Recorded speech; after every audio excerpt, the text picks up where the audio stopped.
Glamorgan won for the first time this season in the LV County Championship, sending Essex to their second defeat, the Welshmen taking the game at the SWALEC Stadium in Cardiff by 89 runs. Glamorgan began the last morning well placed, Essex chasing 364 to win on 51 for 2. Early wickets would have put them well on course, but instead they were held up by a 17-year-old in the form of Daniel Lawrence and a 21-year-old night watchman in Jamie Porter, whose previous career best score was 14. The fact that these two could stay together for the day's first 17 overs, in which 61 runs were knocked off, would have given the visitors plenty of confidence going forward. But when 3 wickets fell in the space of 7 overs for the addition of only 18 runs, the mood would have changed.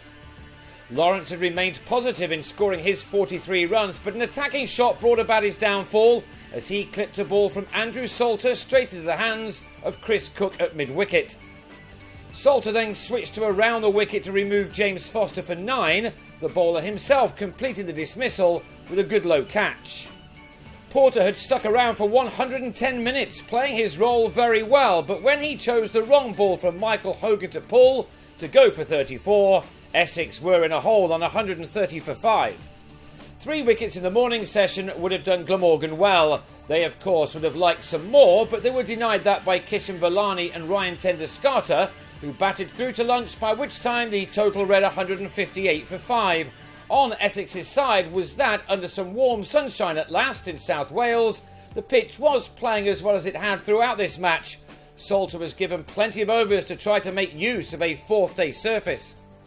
He delivered an 11-over spell from the river end and was back on after a brief break as Vellani and Tenduscarter took their partnership for the 6th wicket to 68. The breakthrough came from the other end, Vellani dragging a ball from Hogan back onto his stumps after making 31 of a score of 198 for 6.